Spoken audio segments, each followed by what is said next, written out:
todos. Olá, boa tarde, que bom que estão todos aqui. Nós estamos ainda com nossos convidados novos, além de vocês cursistas do próprio curso, né, de extensão, é uma alegria revê-los. Nós também estamos com os calouros do curso de graduação em arqueologia. É uma imensa satisfação poder dividir esse espaço com vocês, que é um espaço de troca, né? Onde tem as experiências dos arqueólogos que estão atuando em áreas muito diferentes, mas que tem a ver com a nossa proposta de reflexão sobre uma arqueologia para o município de São Cristóvão, uma arqueologia engajada, uma proposta de uma prática de educação patrimonial também engajada, ou seja, que a gente possa ter a possibilidade de ver várias narrativas, ou pelo menos pensar em várias possibilidades de narrativas no nosso cotidiano, seja na escola, na universidade, ou trabalhando com a comunidade, com a sociedade. Então, é um imenso prazer tê-los aqui. Fazer essas primeiras colocações, tá? Para poder passar para a Vicky, a Vitória, que eu estava falando agora, Vitória Proença. Ela é presidente da Executiva Nacional dos Estudantes de Arqueologia. Então, é uma honra tê-la aqui conosco. Aliás, só tem fera aqui conosco, né? E poder ter esse momento, essa tarde, descontraída, de conversa, mas conversa séria, né? Daquelas que a gente vai trabalhar com a ideia de uma arqueologia engajada, né? E com a sociedade e na cidade histórica adjetivo. Então, eu vou passar minha fala agora para a Vitória, já que estamos todos na sala, e para conduzir fazer essa mediação. Um grande abraço para vocês. Até daqui, até o finzinho, eu vou ficar aqui, atenta a tudo, tá bom? Beijo. Eu sou Vitória, como a Miriam já disse, presidente da Executiva, sou graduanda de Arqueologia da UFES e participo também da equipe do CAVE. E hoje a gente vai falar sobre conexões entre as cidades históricas, a arqueologia e os moradores. E para isso, como a Miriam já disse, a gente vai ter como convidados a Karina Miranda, que é doutora e mestra em arqueologia e bacharel licenciada em ciências sociais, e a Cristiane Amarante, graduada em pedagogia e história, mestre e doutora em arqueologia, com pós-graduação em arqueologia subaquática. E aí a gente vai começar o nosso encontro, então, dando a palavra à Karina, que tem alguns minutos para falar. E aí, ao final da fala dela, a gente abre para perguntas. Então, enquanto ela estiver falando, vocês podem mandar as perguntas no chat, que eu vou passar as perguntas para ela quando acabar. E aí a gente entra com a fala da Cristiane, e aí mais um tempinho de perguntas para ela também. Tá certo? Tá me ouvindo, todo mundo? Tá legal o som? Boa tarde. Boa tarde, minha gente. É um prazer estar aqui com vocês e principalmente falando sobre arqueologia urbana, arqueologia praticada em cidades históricas. Queria agradecer o convite da Miriam e queria também mandar um abraço para a Cristiane, que também trabalhou lá na região de Marechal Deodoro, que é a cidade que eu vou abordar hoje, onde eu fiz alguns trabalhos de resgate no Largo da Matriz e Largo do Carmo, e o resultado desses dois trabalhos foi a minha tese de doutorado, né? Eu usei o material para a minha tese de doutorado. Então, só para, enquanto o pessoal coloca os slides, eu vou falar um pouco da minha trajetória como arqueóloga histórica, digamos, né? Com esse adjetivo, arqueóloga de centros urbanos. Eu escavei, quando eu era aluna de Ciências Sociais da UFAL, eu trabalhei no NEPA, né, que era o Núcleo de Arqueologia da Universidade, e eu comecei a ter contato com sítios urbanos, em Penedo, em Porto Calvo, e esse contato me fez crescer bastante me enriqueceu bastante, porque eu aprendi a dinâmica de trabalhar em cidades históricas. Aí, no meu mestrado, eu saí um pouquinho dessa temática, fui para áreas indígenas, mas também grupos históricos, né? trabalhar em aldeamentos, e no doutorado eu retomei para pesquisa nos centros urbanos, né? Principalmente nos centros históricos. Então, eu estou só esperando para começar. Se vocês quiserem, eu já começo. Então, os projetos de pesquisa em centros históricos, né, geralmente, em qualquer projeto de pesquisa de resgate, você tem que seguir algumas etapas, né? Então, essas etapas vai desde do plano de trabalho que você de execução das escavações, né, do resgate, e compreende a pesquisa, o levantamento etnográfico, que você vai ter acesso às fontes e tudo mais, a metodologia de pesquisa, que engloba toda a metodologia, que áreas você vai escavar, a escolha dos espaços, né? Como você vai lidar, dependendo do lugar, com quem vive ali naquela região, isso é muito importante. Programa de educação patrimonial, que não é não é um esclarecimento, é bem diferente, porque é um programa contínuo, que você tem que fazer trabalhar com os grupos, né, que moram no entorno dos sítios, e o cronograma de pesquisa tem que ser respeitado, né? Então, tudo isso vai no plano de trabalho já pré-estabelecido. Na fase de execução desses trabalhos, né, você tem a escavação propriamente dita. Nós fizemos nos dois campos, tanto no Largo da Matriz como no Largo do Carmo, um laboratório no próprio. A gente alugou uma casa e montou um laboratório no campo, que ajudou a gente a trabalhar esses materiais, né?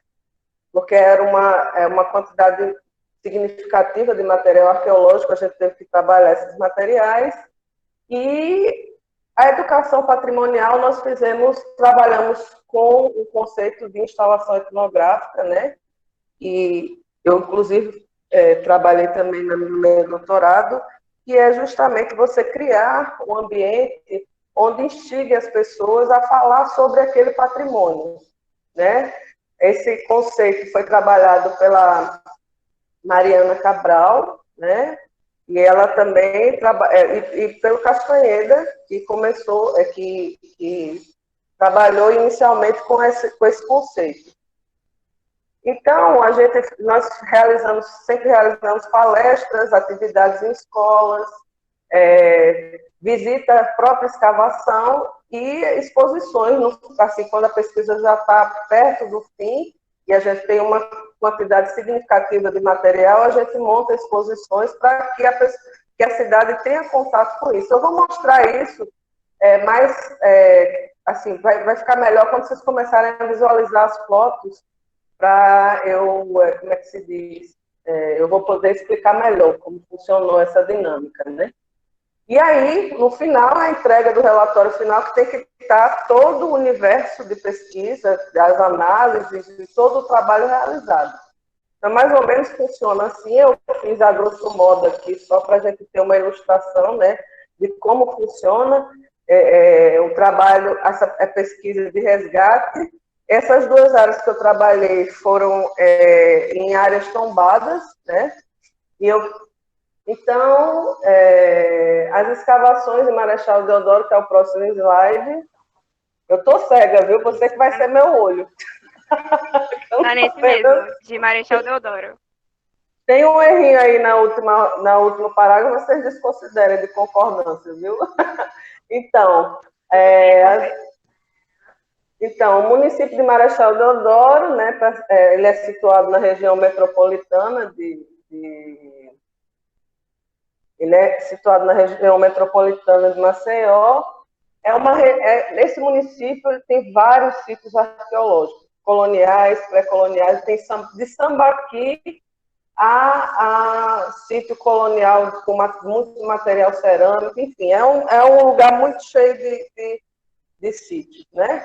E eles foram mapeados e tal, já ocorreram alguns estudos na região, e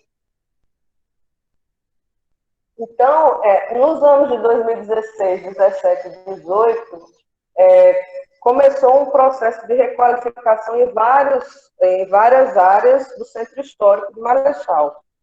Então, eu trabalhei no Largo do Carmo e no Largo da Matriz. Né? Esses projetos foram implementados pelo IFAM, daqui de Alagoas, com verba do PAC Cidades Históricas. Né? Aí eu coordenei essas duas pesquisas, mas teve também Caperaguá, que foi a outra área tombada, que é de Marechal Deodoro, né? É o Largo do Caperaguá, e em alguns pontos. Então, eles revitalizaram tanto o largo, e agora, nesse momento, em 2020, está começando o processo de revitalização de algumas dessas igrejas. Nós trabalhamos no largo e agora estamos fazendo a parte das igrejas, né? E também precisa de pesquisa arqueológica. Se você puder passar para o próximo, que tem o mapa.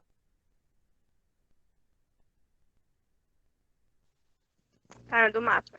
Pronto, então, essa carta arqueológica, ela foi produzida pela Ana Cláudia Jucá, foi a dissertação de mestrado dela, no Instituto Politécnico de Tomar, em Portugal. A Cláudia, ela trabalhou comigo durante os dois projetos, tanto do Largo da Matriz como do Carmo, e como esse projeto engloba assim, uma quantidade significativa de material e de abordagens, então, várias pessoas que trabalharam na equipe conseguiram produzir trabalhos interessantes. Ela fez uma carta arqueológica do município de Marechal Deodoro e ela quer até, inclusive, transformar essa carta depois num site de visitação com as informações.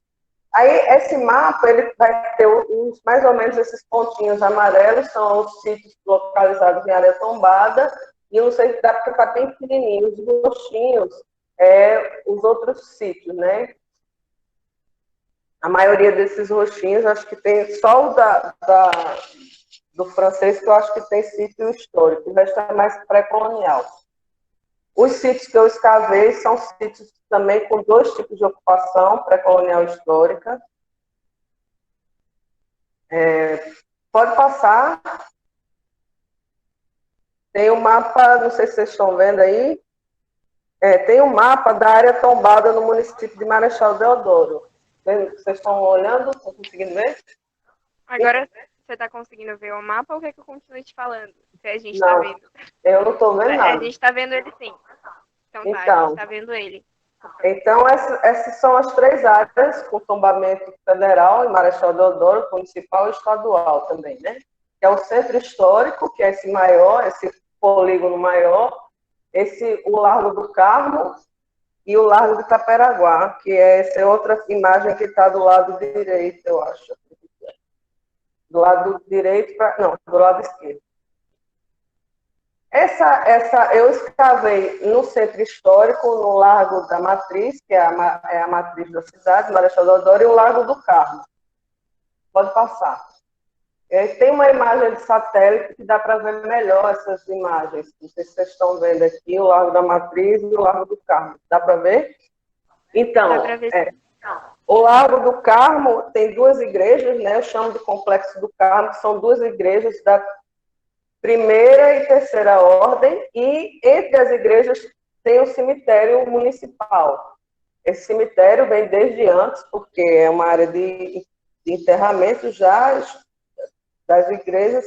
Eles aproveitaram e fizeram o cemitério entre as igrejas. Isso aí até é um dado interessante, porque teve toda uma questão na época que não podia mais enterrar ao redor da igreja, Marechal conseguiu resolver isso de uma forma bem alternativa, né?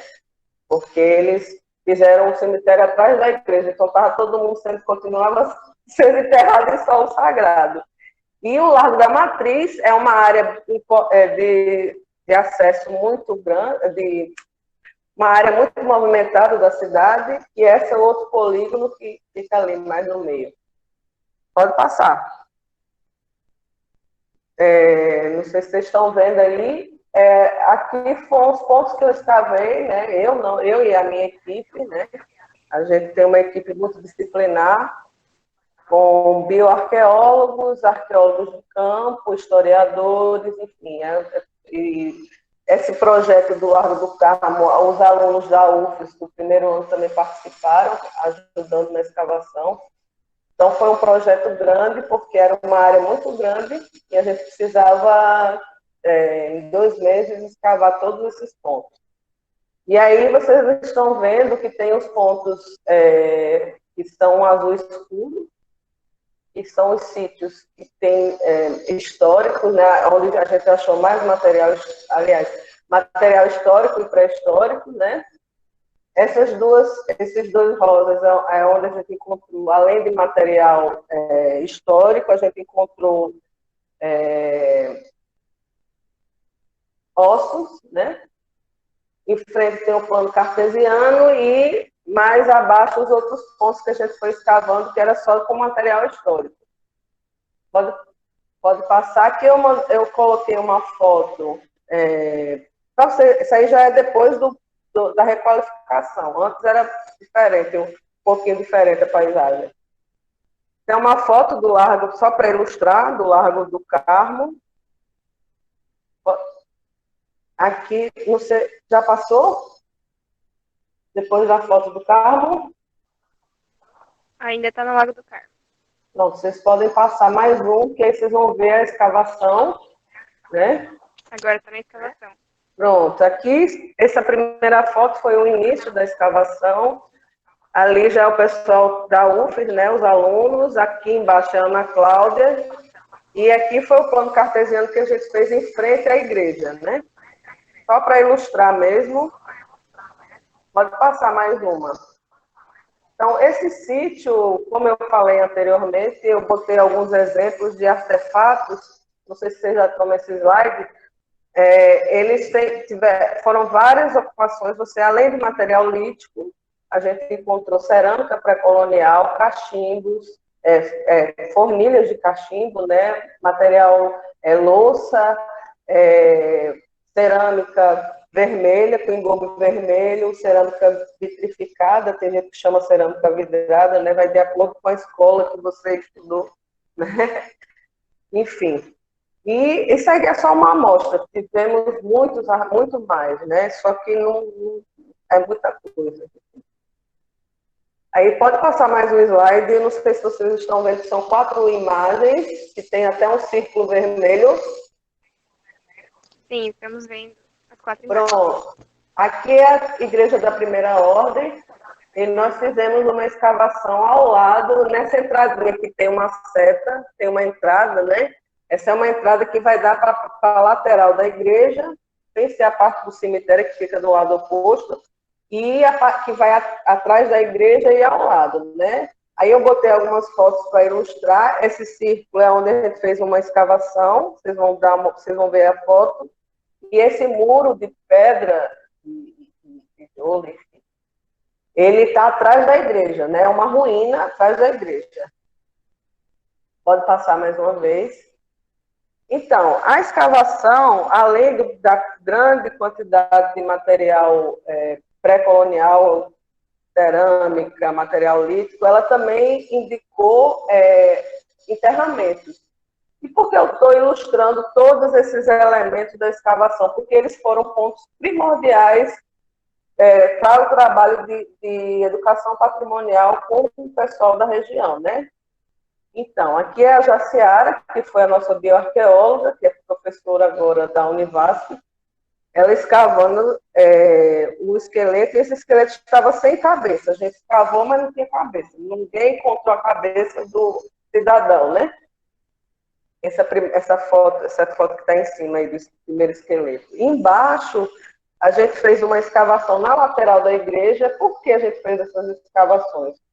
Porque a documentação sobre o Largo do Carmo é muito fragmentada. E existia informação que tinha sido o convento, que não tinha sido, que os carmelitas, antes de terminar o convento, foram embora, porque brigaram com os franciscanos, enfim. Então, a gente queria um pouco mais de informação sobre essas ocupações que tiveram nesse largo. Então, a gente fez essa escavação. Não sabíamos que tinha essa estrutura quando a gente começou. Vocês viram a foto anterior, né? Era um monte de mato ali, ninguém sabia que tinha isso. A gente começou a escavar e começou a encontrar essas estruturas que estavam enterradas. E essa estrutura, depois da análise, né, a gente viu que ela são três ocupações, ele indica três ocupações diferentes, né, históricas. A primeira, né, que é exposta nesse enterramento que está, não sei se dá para ver as pernas, é uma criança, viu, gente? Esse enterramento é um enterramento infantil, que a gente encontrou essa foto de baixo, e essa criança foi encontrada, e o enterramento dela estava ainda, a gente encontrou um bordado com fios de ouro, que chamavam antigamente, né? A gente teve essa sorte, encontramos alguns pertences, né? Um crucifixo, uma medalhinha, enfim, só que estava muito friável o material, porque é um solo muito ácido, esse solo da região. Mas, de qualquer forma, a gente conseguiu fazer essa escavação. Tivemos alguns problemas, porque de noite sempre tinha os curiosos que invadiam a área de escavação e queriam ver, né? Um esqueleto, assim, né? O pessoal, eu não sei qual assim, o esqueleto causa uma fascinação nas pessoas, né? Então, eles iam lá olhar. Eu sei que teve um dia que a gente chegou lá, estava meio assim, a lona toda bagunçada e tinha caído uma pedra em cima do braço desse indivíduo que está em cima, né? Que é do sexo masculino, esse que está o sem cabeça, né? Então, pode passar. Não sei se vocês estão vendo. A parte de educação patrimonial, vocês estão vendo? Sim, a gente está vendo. Sim. Pronto, então, aqui são alguns... Então, o que a gente fez como proposta, a Selma Lima é uma arqueóloga especializada nessa área, ela é professora, né?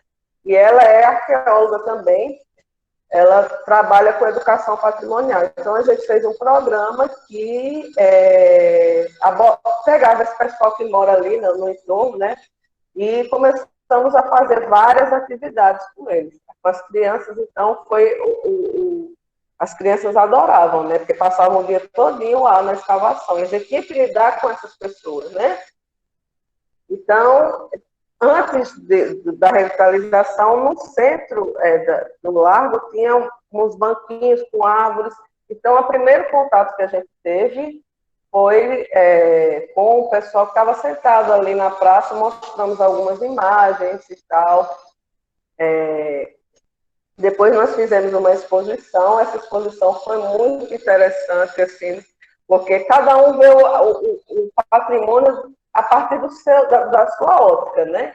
Então, chegou uma mulher, chegava cada história super inusitada. Um dizia, ó, aquela caveira, né? Aquela caveira estava, só um minuto, por favor, que eu vou desligar aqui. Pronto, aquela caveira ali sem cabeça, porque tinha um coveiro que trabalhava no cemitério e tirava os canos para beber cachaça. Aí depois chegou uma senhora também, né, numa dessas exposições, e dizia, chorando, meu Deus, porque no começo a gente achava que era esqueleto feminino, só depois que foi com uma análise mais minuciosa que a gente viu que era masculino. Ai, meu Deus, o que ela fez para arrancar a cabeça dela? Enfim, eram várias questões, era assim, era o assunto do lugar, né? E aí a gente trabalhou também muito com as crianças, pode passar o próximo slide, e fizemos algumas atividades, como essa primeira foto, a Selma, numa semana, enterrou alguns objetos, pediu para eles trazerem uns objetos, enterrar, e depois de não sei quantas, acho que 3 semanas, eles enterraram esses objetos, para ver como é que era, né, como estava o estado, os desenhos, e aí essas ilustrações, não sei se vocês estão vendo aí os desenhos, elas mostram, a gente pedia para falar de patrimônio, mas a coisa mais interessante que estava acontecendo era a escavação, né? Que era era o que era diferente ali. Então, o que ela retratava era sempre as áreas de escavação, a peneira, a peneira a gente colocou assim, pendurada em pendurada assim, em forma de triângulo, então você vê que em vários desenhos tem a peneira, né? E assim a gente trabalhou bastante essa questão no Largo do Carmo. Pode passar. Vocês já estão no Largo da Matriz? Sim. Pronto. Então, tem uma pessoa aqui que está com a máquina, não sei se está atrapalhando o som, enfim, mas é assim mesmo, né? Pesquisa arqueológica no Largo... Oi? Tá tranquilo, dá para te ouvir mesmo com barulho no fundo. Pronto, pois é. Nunca tem, mas hoje resolveu, enfim. Então, Acontece sempre nessas horas. pois é, né? Então, aqui é o Largo da Matriz, é uma ponta baixa, essa ponta que está embaixo, é o Largo da Matriz, né? Antes da obra, né? É um canteiro central, as casas, né, laterais, tem uma praça, ao fundo do lado de lá tem a Matriz, a Igreja do Rosário, e em cima é um mapa do século XVII, não, século XVII, que você vai ver que já é uma planta baixa também, que tem já alguns pontos que existem hoje em dia, né? É mais ou menos o mesmo traçado. Então, para a gente montar a metodologia de escavação, a gente utilizou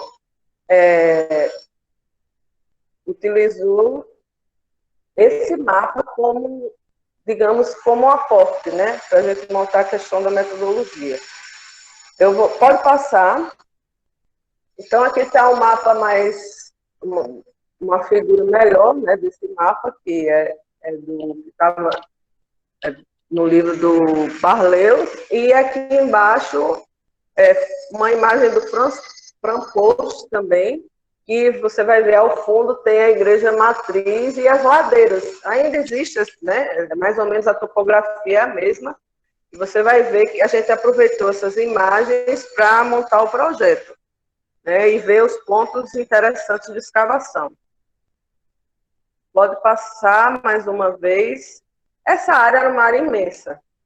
Tínhamos também pouco tempo para fazer o resgate. E, além de tudo isso, a gente tinha que coordenar a pesquisa com o tráfego, que era muito grande, que é uma área que liga uma parte da cidade à outra. Então, seria impossível a gente fechar, no caso, as duas ruas laterais, digamos, da matriz, que iam ser impactadas, né? Inicialmente, eles queriam fazer uma terraplanagem de 30 a 40 centímetros em frente à igreja matriz, que essa é a primeira foto. Só que depois da escavação, a gente viu que não deu para fazer por conta da quantidade absurda de enterramentos que tem ao redor dessa igreja. Essa aqui, no outro extremo, que ainda é o Largo da Matriz, é o Largo aí tem a igreja Nossa Senhora do Rosário dos Homens Pretos, né? Que é uma igreja que fica no lado oposto, né? E aí, na memória da cidade, diz que era a igreja onde os escravos iam rezar, e a outra igreja era a igreja dos brancos, enfim. E no meio tem outro prédio importante, que é a Casa de Câmara e Cadeia. Então, a gente, como eu mostrei na primeira foto sobre o Largo da Matriz, nós escolhemos 5 áreas de escavação para a gente poder ter, baseado nas imagens e também vendo esses prédios históricos, né? Pode passar. Então, quando a gente escavou, a gente nunca imaginou que ia ter tanto esqueleto, né? Porque nós fizemos pequenas unidades, né? A gente fez sondagem só para ver se realmente dava para escavar, quais eram os pontos, e começou a aparecer um absurdo de esqueleto, né? Assim, no total, essa pesquisa durou 2017 e 2018, foram 2 etapas, né? E a gente resgatou 42 indivíduos na primeira, aliás, 40 indivíduos na primeira e 5 na segunda. Então, esses sepultamentos foram bem interessantes, porque eles falaram, para além, não era só apenas sepultamentos do período colonial, eles contam uma história sobre que pessoas estavam circulando na região. E aí a gente teve pelo menos fragmentos da história da diáspora africana em Alagoas, né? Porque nós encontramos indivíduos com dentes manipulados, né? Que eu vou mostrar na foto posterior. Esses indivíduos foram 4, né? Nas 2 fases a gente encontrou, 3 em uma e na última fase, né? Que foi em 2018. Pode passar a foto. Não sei se vocês estão vendo os esqueletos. Sim, tá nos esqueletos. Pronto, vocês podem ver que a arcada dentária desses esqueletos são manipulados, né? Então, eles são esqueletos com manipulação dentária. Esses 3, esse último do lado de cá, a foto menor, foi que foi encontrado na última escavação, em 2018. Pode passar. Além dessa questão inusitada que ocorreu, porque a gente vai para uma escavação achando que vai ser tudo bonitinho, quando chega, começa a aparecer coisas que você nem imagina, né? A gente encontrou, ao lado da igreja matriz, na escavação, vestígio de queima. Existe uma história de que circulava na cidade que a primeira matriz não tinha sido ali, porque essa igreja foi incendiada com a invasão holandesa, né? E, e era em outro lugar. A história que contava dizia que era em outro lugar. Só que com a escavação arqueológica, a gente viu realmente que tinha uma grande área de queima. Nós não avançamos mais, porque se a gente avançasse mais para essa parede, era a parte de baixo da igreja, né? Já está bem próximo do muro da igreja aí, da parede da igreja, perdão. E aí, essa mancha estava cheia de... a gente encontrou vários artefatos cerâmicos, material construtivo, telhas, enfim. Então, tiramos material para datação, também está guardado. A gente não fez datação porque o projeto não tinha dinheiro, mas armazenamos o material para futuros financiamentos, enfim. E embaixo, aqui tem outra foto que a gente, além disso, a gente encontrou uma estrutura da antiga composição da igreja. Inclusive, eu estou até escrevendo um artigo para a professora Josi, aqui da UFAL, que é arquiteta e trabalha com patrimônio, e a tese dela foi falando também tem uma parte que fala dessa igreja, e ela encontrou em Portugal, no arquivo ultramarino,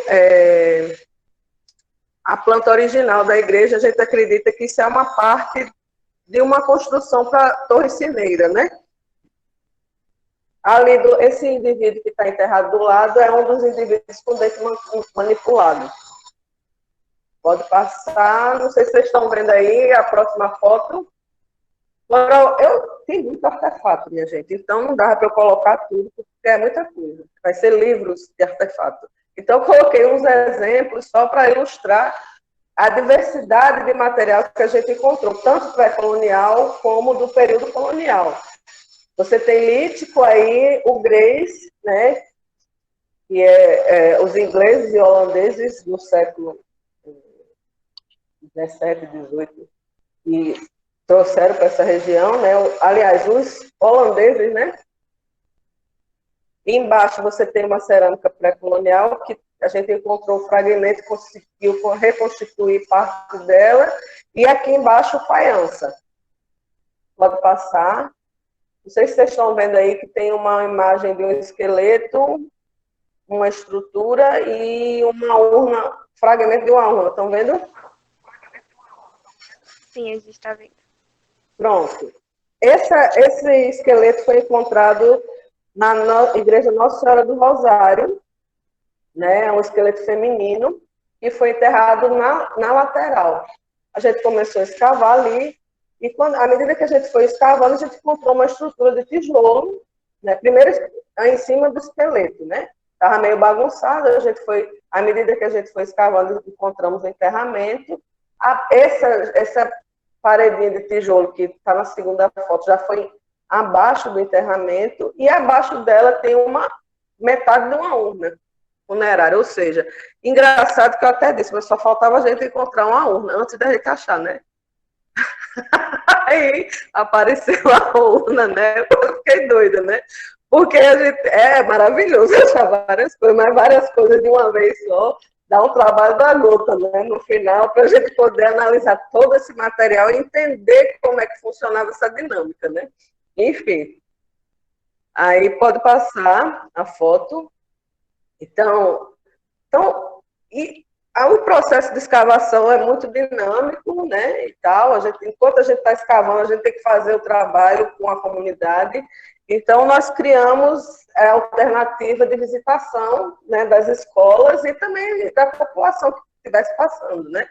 Então, a gente sempre escolhia algumas datas, parava um pouco de escavar e fazia palestra ali mesmo, explicando o que estava acontecendo, né, com as pessoas, para as pessoas. Pode passar. Então, como resultado disso, a gente, né, já na última semana, teve a exposição não sei se chegaram a passar a foto, que tem um cartaz. Sim, a gente está vendo agora o slide da exposição durante a Feira do Livro. Pronto, então, em Marechal Deodoro tem a Feira do Livro, como em Paraty tem também, né? Só que Marechal chama Flimar. Então, é uma semana cheia de atividades, né? E a cidade toda recebe muita visitação do estado todo, né? E inclusive dos turistas que estão aqui. Então, a gente fez uma exposição arqueológica com material que a gente tinha encontrado, né? A gente só não expôs os esqueletos, porque eles já estavam na UFES, esses esqueletos estão na UFES, né? Sendo analisado pelo laboratório, né, de bioarqueologia da UFES, enfim. E aí a gente vai ver que a gente montou uma exposição fotográfica, né? E fizemos várias palestras. Toda a equipe, cada dia um membro da equipe fazia uma palestra de acordo com a sua área de atuação. Aqui é um cartaz que a gente distribuiu, né, durante a Flimar. Pode passar a próxima foto. Aqui essa exposição foi montada dentro da Igreja do Rosário, que está desativada, já estava desativada na época.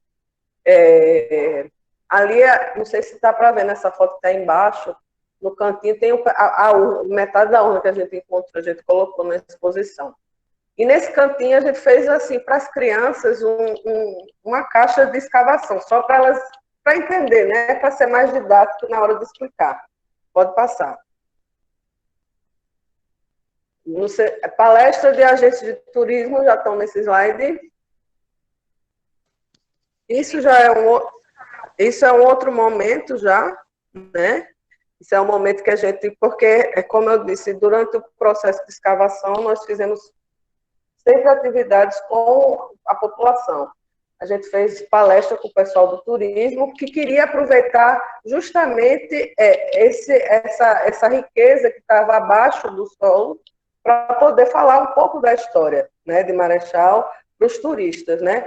O interessante é que, antes da pesquisa, os registros que a gente tinha de ocupação naquela parte mais alta, onde estão os Lagos do Carmo e da Matriz, a gente não tinha registro de ocupação pré-colonial. Então, quando a gente escavou e encontrou esse material, a gente viu que ali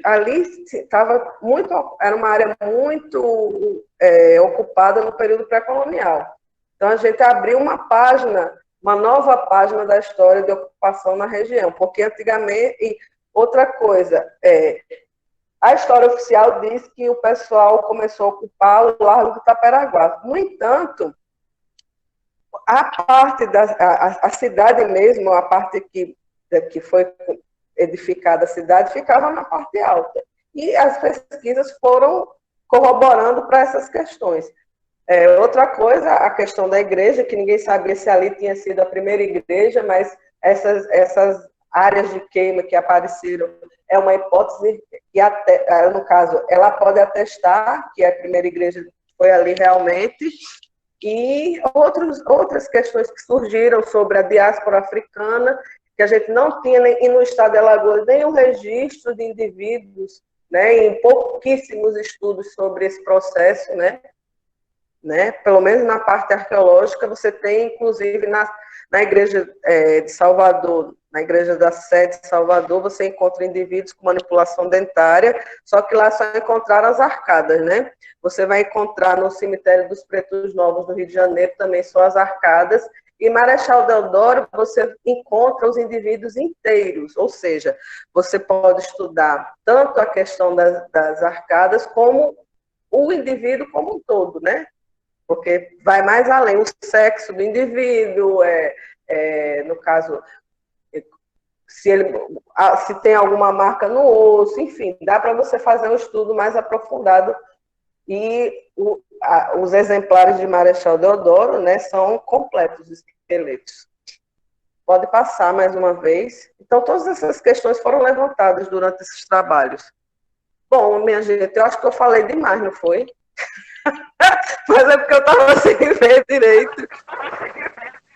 Enfim. Imagina, foi ótimo. Aí eu botei aqui algumas referências dos relatórios do IFAM e a minha tese.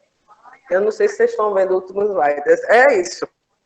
Obrigado, gente. Desculpa a demora, porque realmente não sei o que aconteceu com esse celular. Imagina, muito obrigado você. Eu acho que todo mundo gostou muito da sua fala. E eu gostei muito porque dentro da graduação a gente teve contato, a minha turma teve contato com os ossos de Marechal lá na UFS. E eu não tinha visto nenhum outro material de Marechal além dos ossos, né? Então eu gostei muito de ver, particularmente. Eles estão lá tá também da Almiro Gouveia, na UFALD lá, no Campo Sertão. O material mesmo, né? Os outros artefatos. Tem muita coisa. Quem quiser estudar, pode ir para lá, que vai ter material e só. Bastante coisa. Eu vou agora, então, fazer algumas perguntas que mandaram durante sua fala, tá bom? Certo. Olha, Júlia Tanikawa, ela quer saber... Ela diz, Karina, você saberia me informar como era feita a manipulação na arcada dentária dos indivíduos encontrados? Enfim, olha, eu acho que existiu inúmeras formas, né? Agora, sim, a gente não tem como identificar como foi feito naquele indivíduo. Eles serravam com algum instrumento, né, essas manipulações. E era um processo bem doloroso, né? Pelas pesquisas que a gente fez, né, para poder entender, disseram que era um processo bem doloroso de serrar mesmo. Eles serravam. Estavam lixando o dente. Deve ser bem dolorido mesmo. Então, vamos para a próxima. Karina, eu sou Camila, estudante da graduação em Arqueologia da UFES, e gostaria de saber se você poderia falar um pouco mais dessa relação com a comunidade local. E aí eu acho que ela está querendo saber sobre como foi essa recepção da arqueologia pela população, se houve conflitos em relação à presença dos arqueólogos no local, enfim, e estar, talvez, ela não perguntou isso, mas talvez em relação a estar mexendo com os esqueletos dali e tal. Teve alguma reação? Então, nós tivemos problema. O arqueólogo é o primeiro que vai entrar em campo, né? Então, no Largo do Carmo, o projeto ele ia pegar parte da frente da casa, porque as pessoas, enquanto os anos foram passando, e eles foram fazendo um puxadinho para frente, né? E o que aconteceu? Quando fizeram o projeto, né, de requalificação, eles queriam a área total, a área tombada. Então, eles mandaram tirar as partes construídas, né, ilegalmente. Só que o prefeito, não sei quantos anos antes, tinha liberado, enfim. Então, a gente chegou primeiro. Então, a alternativa que a gente utilizou, para não ser linchado, né, foi ir de casa em casa, explicar o trabalho e falar que a gente estava fazendo a pesquisa. E depois a gente foi muito bem recebido e foi bom. Teve só um problema com uma pessoa que estava com raiva do lance da casa, mas só isso. O Largo da Matriz é uma área mais urbana, né? Que o pessoal passa, né? A área mais comercial. Então, a gente teve contato com as pessoas que vinham de outros lugares, mais, assim, talvez um vizinho aqui, outro ali. Mas também não tivemos problema nenhum. O pessoal, pelo contrário, eles ficavam curiosos para aprender mais sobre arqueologia.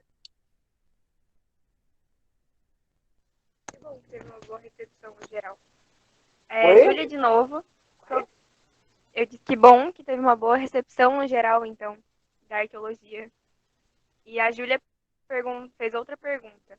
Sobre a única urna que encontraram, ela era indígena e encontraram algum outro vestígio ímpar, ela coloca entre aspas, sobre a escavação, durante a escavação?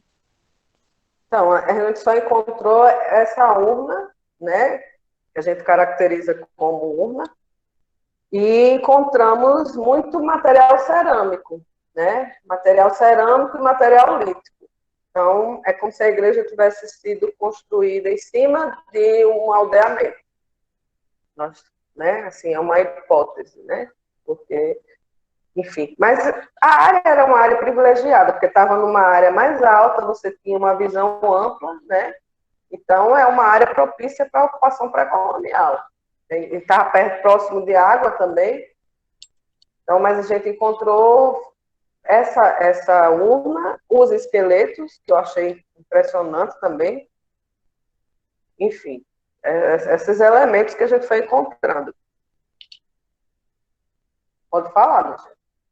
Me permite interromper agora, Vicky, por favor? É porque eu quero pegar esse gancho da Karina. Claro. Em São Cristóvão, nós temos uma situação que é bom, boa parte das pessoas que estão aqui são professores de São Cristóvão, pesquisam a região, é pensar no Morro São Gonçalo, né, na Colina São Gonçalo, como um espaço de grande possibilidade, probabilidade de lá encontrarmos também vestígios dessa natureza.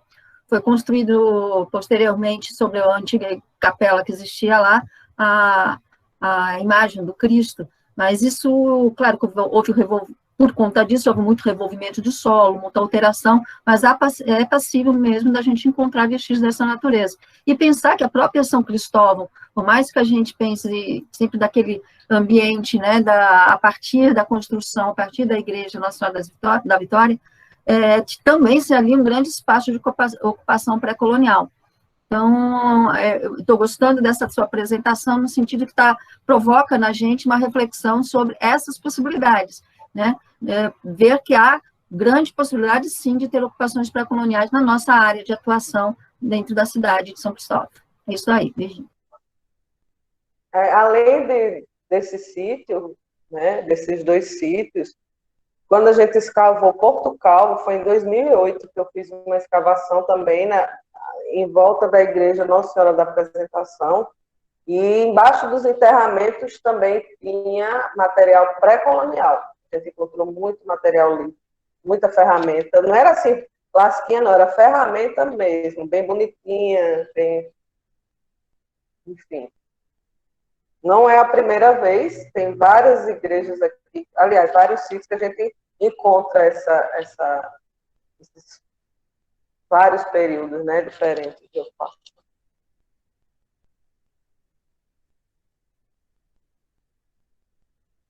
Agora a gente tem um comentário do Andrei. Ele disse, Karina, estou tendo problemas com a internet, mas pude acompanhar a sua fala e apresentação. Rica e interessante. Sou de São Cristóvão e achei interessante que as igrejas do entorno de Marechal se assemelham às nossas nos títulos dos padroeiros. Deve haver alguma relação. Eu não entendi o final, como é? Que deve ter alguma relação entre as igrejas, os nomes das igrejas, dos títulos dos padroeiros das igrejas de Marechal e das de São Cristóvão. Ah, tá. Isso aí eu não sei responder. Eu sei que era a relação da igreja, tem a igreja, acho que Nossa Senhora do Rosário, tem relação com as irmandades também, tem essa questão das irmandades, né, que futuramente eu pretendo aprofundar, porque a gente tem um problema de documentação seríssimo em Alagoas, né? Alagoas só um minuto, né, gente? Me perdoe. Tudo bem. Toda vez é isso.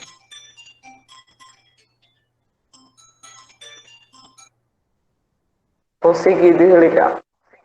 Eu não sei como é que desativa isso.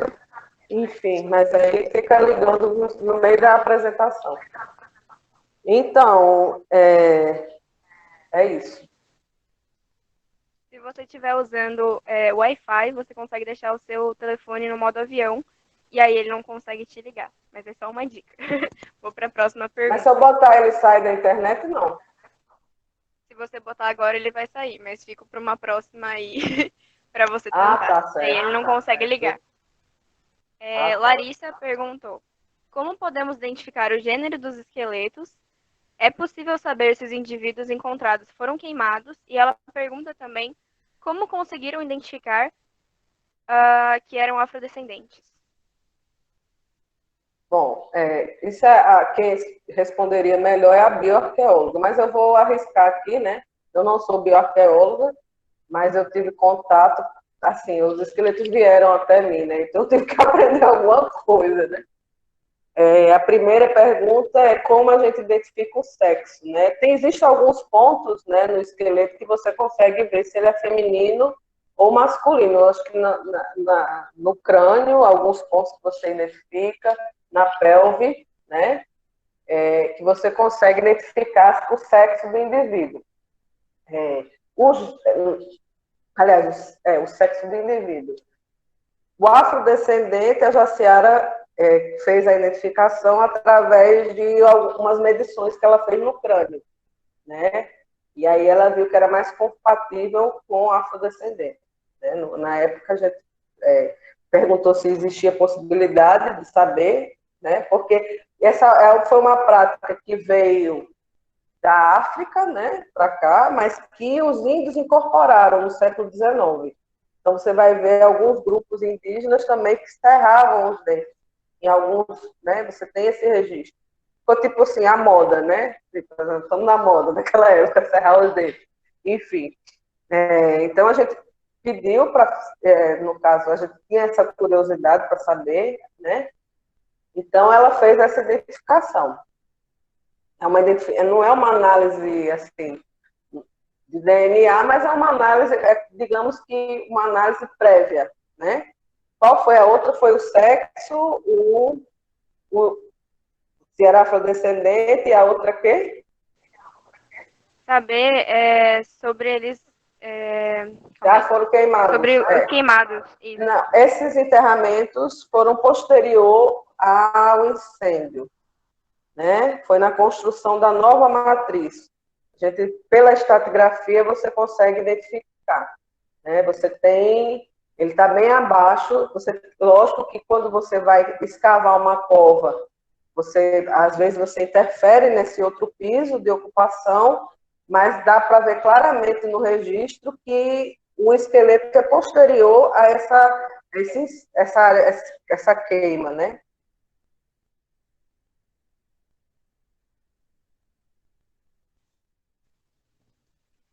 Então tá certo, Karina. Muito obrigada. A gente vai encerrar agora as perguntas e aí depois no final ficaram algumas e aí a gente vê se dá para voltar para elas no final, para a gente ter o tempo da Cristiane agora, tá bom? Muito obrigada pela sua Tá fala. certo. Obrigada também, minha gente. Cristiane tá por aí? Sim, estou. Deixa eu abrir o áudio também. Vocês me ouvem? Sim, dá para te ouvir. Prazer. Primeiro, muito obrigada, Karina, pela sua apresentação, e Miriam, pelo convite, Cave, equipe da Cajufes, alunos da Universidade Federal de Sergipe, alunos e alunas, pelo convite, parabéns pela organização. Eu pude acompanhar outro dia uma outra apresentação de vocês no dia da Camila Moraes Wichers. Está muito, muito excelente a programação, então parabéns. Karina, que delícia te ouvir, porque vocês ouviram a Karina falar, ela é daí da região, é uma filha da terra, falando do Nordeste, de Alagoas, e eu que desenvolvi uma pesquisa na mesma cidade, no município de Marechal Deodoro, como ela apresentou para vocês, mas eu não sou filha da terra, eu sou forasteira, sou de Santos, litoral de São Paulo. Eu fui fazer o meu doutorado em arqueologia subaquática na Universidade Federal de Sergipe e acabei por me deparar com uma pesquisa na Praia do Francês, que é esse município aí que a Karina conversou com vocês. É interessante que, embora a minha pesquisa e da Karina, elas correram em linhas bem paralelas, porque nós estudamos o mesmo município, temáticas muito semelhantes, mas um doutorado é muito corrido. Depois, se vocês quiserem perguntar sobre isso, vão saber, é muito corrido, é muita responsabilidade, são muitos textos, e a gente às vezes acaba ficando tão preso no nosso estudo ali que acaba não olhando em volta. Então, muitos temas da minha tese dialogam próximo com o da Karina, mas eu só consegui conversar com a Karina depois que eu defendi. Engraçado, nós estávamos na correria da qualificação e uma conversou um pouco com a outra sobre isso, e depois também na defesa, na época que eu corrigi, aí li a tese da Karina, que ela já tinha concluído. E, enfim, Karina, já te digo que tenho muita vontade de continuar o estudo, inclusive fazer algo junto com você, porque eu penso que nossas teses, elas correram em paralelo, mas as linhas, em algum momento, elas... Sabe quando vai a curva e a curva do trem tem uma hora que ela faz a curva mesmo? E tem tudo, nossas pesquisas, né, se continuam, tem tudo para se encontrar em algum momento e de uma maneira que vai ser bom para mim e para você, como pesquisadoras, mas também para a arqueologia do município de Marechal Deodoro, e não só de Marechal Deodoro, mas para a arqueologia do Brasil, com essa questão do tema da diáspora. Bom, vou começar a apresentar o... Não sei, eu não consigo ver a tela, se vocês puderem. Então, como eu falei, eu pesquisei. Engraçado não, interessante que o meu trabalho também teve uma relação muito próxima com a comunidade, mas não a comunidade do centro da cidade. O meu trabalho tem uma relação muito próxima com a comunidade de pescadores da Praia do Francês. E pode mostrar, pode ir para o próximo slide. Então, eu fiz entrevistas com moradores. A minha atuação de arqueologia pública foi um pouco diferente da Karina. Aliás, amei, Camila que fez a pergunta para a Karina, indico que você leia a tese dela, porque a forma como ela trabalhou com a educação patrimonial, com essa interação com a comunidade, na tese é escrita de uma maneira muito excelente. E tem isso que eu acredito que não é só, como é que eu vou explicar? Tem um compartilhar de informações com a comunidade, né? A Karina levou coisas para a comunidade que ela, como arqueóloga, estava construindo, e ela também trouxe informações da comunidade para dentro da pesquisa dela, que é algo que eu achei interessantíssimo. Infelizmente, eu não tive esse momento de ida, né, de levar a informação, mas eu trouxe muito das informações da comunidade para minha pesquisa. Então, assim, a Karina fala dos prédios, né, das igrejas que ela escavou, e muitas dessas igrejas foram construídas com as pedras na praia. Como é que eu vou explicar para vocês? É uma pedreira que eu chamei de mineração para cantaria, né? Porque quando você faz retirada de rochas, isso se chama mineração. E o que é cantaria? Cantaria é o trabalho que se faz nessas pedras e depois o uso dessas pedras na arquitetura. Então, essas igrejas que a Karina pesquisou, foram construídas com as pedras da praia que eu pesquisei, no mesmo município. E a princípio, quando eu comecei a pesquisar isso, eu achava que era uma área de retirada de rochas de 1 quilômetro, uma área Quem conhece a Praia do Francês, pensei que só a parte mais perto ali da onde as pessoas tomavam banho é que tinha essa retirada de rochas. E uma conversa com os pescadores, e principalmente com um pescador que é o seu Rangel, me fez entender o tamanho e a dinâmica do sítio arqueológico. Eu vou começar a explicar, porque eu falo assim, fica muito abstrato, mas eu creio que conforme eu for explicando, vocês vão entender. Então, aí tem a fala do Josué Lopes, né, que estava comigo, que entrevistou os pescadores junto comigo, e o Josué diz assim, e me diga uma coisa, né, para o senhor Rangel, que foi o meu principal, é que me veio na mente a palavra depoente, mas eu não gosto desse nome, depoente. Mas, enfim, foi o meu principal, lembrei a palavra que eu gosto, meu principal interlocutor nessa pesquisa. E o senhor Rangel diz assim, então, como é que montava esse curral de praia? O curral de praia, ele é usado para pesca, e muito comum aí no Nordeste, esse tipo de pesca feita por curral. E depois também o seu Rangel me mostrou na fala dele que esses currais, que essa pesca, deixa eu tentar ser o mais claro possível para vocês. Eu percebi que as pessoas que arrancavam a pedra da praia para fazer as igrejas também usavam o mesmo lugar para pescar, fazendo esses currais de pesca.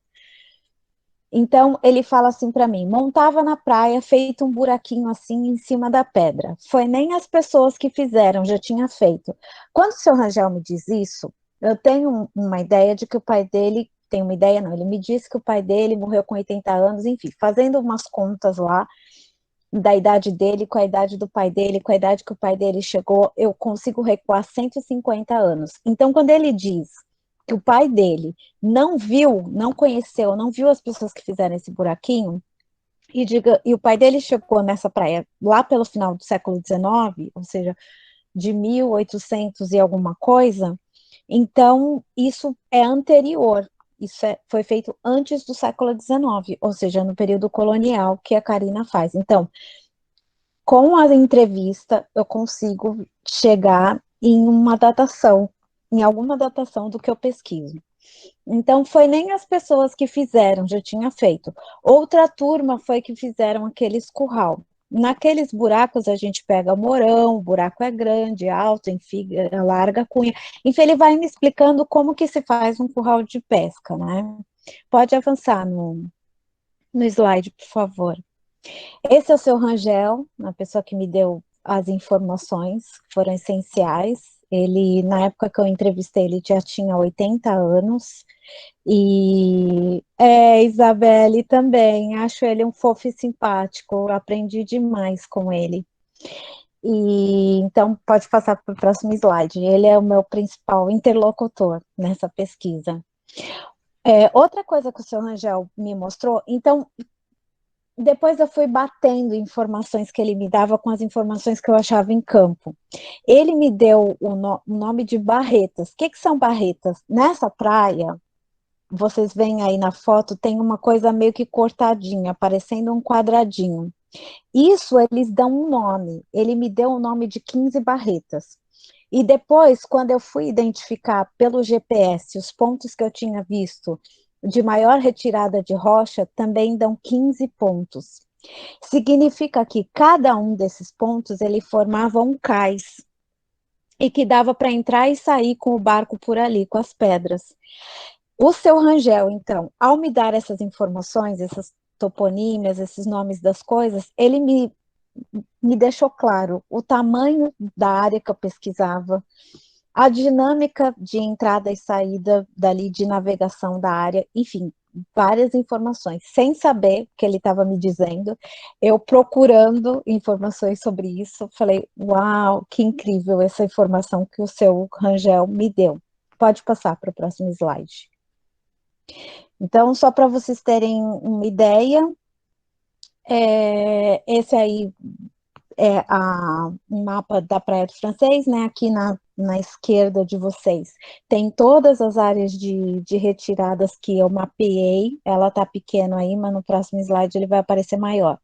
tem o município de Marechal Deodoro aí marcado, e tem a Praia do Francês aqui na direita, com todos os pontos de GPS que eu tirei dessas retiradas de rocha. Pode passar para o próximo slide, por favor.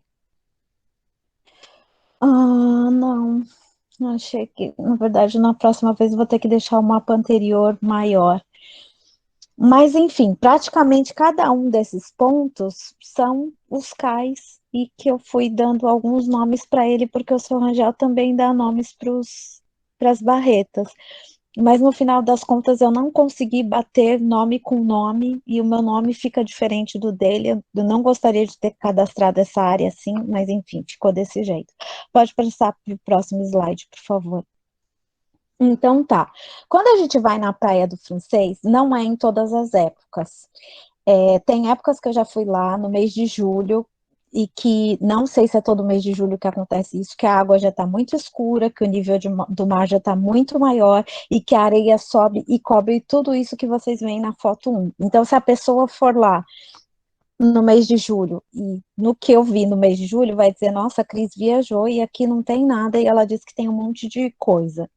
Em que época que eu consegui enxergar as melhores partes do sítio arqueológico? No mês de março, e aí é verão, final do verão, água muito clara, nível do mar muito baixo, e areia completamente fora do sítio arqueológico. Então aí eu consigo ver. Vocês veem, essa foto não dá para ver tão bem, mas vocês já veem que tem uns recortes quadradinhos. Isso, quem reparou foi o meu orientador, Paulo Bava de Camargo. Acredito que ele já veio conversar com vocês, ou vem em algum momento que a Miriam o convidou. E então dá para ver que essas retiradas, elas não são humanas, foi alguém que tirou. E assim, tirou essas rochas da praia porque eram as minhas primeiras perguntas de pesquisadora, né? O que, como, quando, onde, por quê, para pôr onde. Pode passar para o próximo slide, por favor. Aí são marcas mais de perto. Então, naquela foto anterior, vocês não conseguiam ver que os cortes eram tão retinhos, né? Mas nessa foto dá para ver. Então, olha só como são feitos os quadrados. Então, já se tirava a rocha da praia praticamente do tamanho que ela tinha que ser usada lá na construção das igrejas que a Karina mostrou para vocês. Pode passar para o próximo slide, por favor. Aí tem na foto 5, 6, 7, 8, vocês veem que tem a retirada de não sei se era um degrau, que depois foi usado para algum degrau de alguma igreja mesmo, ou se foi usado para alguma pilastra, mas é uma peça que dá para ver bem, ela tinha mais de 2 metros, porque essa régua que eu estou usando aí, ela tem 1 metro, devia ter uns 2,5 metros, e aí dá para ver isso que eu estou explicando para vocês, que as rochas já eram retiradas do tamanho que elas eram usadas nas igrejas. Pode passar para o próximo, por favor. Aí, mais um pouco disso que eu estava falando anteriormente. Na foto 1, a gente vê uma canaleta, porque eles faziam, assim, eles tiravam essas rochas para a igreja do meio daquela... Quem conhece a Praia do Francês sabe que tem uns rochedos ali. Tiravam do meio. Só que para a água escorrer, não ficar um acúmulo de água ali onde eles tiravam, eles faziam que nem na foto 1, assim, uma espécie de canaleta, que é bem interessante também. Pode passar para o próximo, por favor. Aí tem outros tipos, porque assim, as retiradas de rocha mais perto da praia, das fotos que eu mostrei para vocês até então, elas são mais claras de ver. Só que conforme você caminha na direção norte da praia, elas já não são tão claras assim. Então, isso é o que essa foto mostra. Pode passar para o próximo. Mas graças ao seu Rangel, eu descobri que existiam vários. Essa prancha é super legal, porque aí na foto 3, vocês veem 3 buraquinhos. Eu sei que está pequeno, desculpa, mas com a régua do lado dá para ver. Esses buraquinhos são os currais de pesca que o seu Rangel falou para mim. Então, praticamente cada lugar que tem um curral de pesca é um lugar também que tem uma retirada de rocha, e é um lugar também que tem uma barreta, ou seja, aquele corte lá no Arrecife de Fora para entrar e sair com barco de pequeno porte. Então, assim, ele me deu as informações para eu entender toda a dinâmica, assim, isso foi super interessante. Próximo, por favor. Como funcionava na arqueologia, a gente usa muito a expressão cadeia operatória, né? Essa cadeia operatória da mineração. Então, primeiro se fazia o risco, né? O risco é um desenho, uma planta baixa de um prédio, das igrejas que a Karina mostrou para vocês. Então, quem fazia isso? Ou o engenheiro ou os mestres. Gente, essa história dos mestres vai muito ao encontro do que a Karina disse. Depois, essa planta, esse desenho, esse risco, ele vinha para Portugal. Eu falo com vocês agora de Portugal, porque atualmente eu vivo aqui. Vinha para cá, para Portugal, para o Conselho Ultramarino. Depois que esse projeto aqui em Portugal era aprovado, ele voltava para o Brasil. E na sua execução, quem executava? Os mestres canteiros e os mestres, enfim. O que os mestres canteiros faziam? Eram os mestres canteiros que coordenavam a retirada de rochas ali da praia. E os mestres jangadeiros e canoeiros coordenavam a parte de levar essas rochas ali da Praia do Francês até Marechal Deodoro, que é onde a Karina mostra para vocês. Para então essas igrejas que ela mostrou lá no slide dela serem construídas. Então essa era a dinâmica da retirada de rochas para vocês entenderem. O que tem de interessante, onde o meu trabalho entra muito em diálogo com o da Karina da diáspora, eu defendo na minha tese de doutorado que a maior parte desses mestres que faziam essa retirada de rocha em Marechal Deodoro no período colonial, que eles eram negros e não brancos. Pode passar para o próximo slide, por favor. Bom, como que era essa técnica de retirada de rocha lá da praia? Aí na foto vocês têm, então tinha lá o bloco de rocha na praia, se colocavam meio que uns pregos, né, uns cravos, né, em sequência, e aí ia batendo nisso, batendo, até que o bloco se desloca. Então é assim que se fazia esses recortes na rocha no período colonial. Próximo slide, por favor. Então, eu brinco que a gente consegue ver tudo que deu errado, porque assim, quando se colocam esses cravos e bate certinho e o bloco quebra, a gente não tem ideia direito de como a técnica era feita. Só que nessas fotos desse slide vocês vão ver, por quê? Porque aí deu errado e o bloco não saiu direito. Então, ó, se bem que aqui nesse bloco da escada, né, do que eu mostrei para vocês, pelo jeito o bloco saiu, mas a gente consegue ver as marquinhas onde eles enfiavam esses cravos, né, esses pregos grandes aí para poder conseguir cortar. Mas aqui já na esquerda de vocês, em cima, foi um bloco que tentaram tirar e não deu certo. Só que por aqui eu consigo ver o tamanho da ferramenta de ferro que eles usaram, consigo ver a distância entre um e outro. Então, enfim, eu tenho uma série de informações arqueológicas aqui, não escavei como a Karina, porque nem sempre a gente precisa escavar em arqueologia, mas eu tenho uma série de informações que são arqueológicas, mesmo sem escavar. Pode ir para o próximo slide, por favor. Aí, na mãozinha do Paulo Bava, meu orientador, tem um cravo de metal em um lugar onde nós encontramos uma concentração deles. Eu não fiz coleta, né? Diferente da Karina, que o trabalho dela está dentro do âmbito do licenciamento ambiental, eu nem sei se foi captação, depois a Karina explica, mas acho que foi licenciamento. O meu era um projeto acadêmico, e nós acabamos não tirando peças do sítio arqueológico, elas ficaram lá, então a praia continua conservando esses materiais lá, mas vocês veem na mão do Bava enfim, um desses cravos que eram usados para fazer aquela marca que vocês viram nos slides anteriores. Próximo slide, por favor. Aí, outra foto, né, porque era um lugar onde tinha várias, mas aí vários, vocês veem os tamanhos deles também, com a escala, fica mais claro. Próximo, por favor. Aí uma imagem, assim, um desenho, que não está muito bom, mas enfim, que lá na mão dele vocês veem ele todo cheio de concreções, né, já muito antigo, já muito enferrujado, e aí tem o desenho de como que era uma peça inteirinha. Próximo, por favor. Bem, então, para fazer essas retiradas de rocha, esses blocos tal, eles tinham uns manuais. Então, esse é um manual que se chama Método Lusitânico, do Luiz Serrano Pimentel, 1613 a 1679, e onde eles escrevem assim, essas peças, né, vou chamar assim de peças, elas eram tiradas, mas elas tinham já um tamanho certo, um preço certo, então tudo certo, escrito por um manual aqui em Portugal.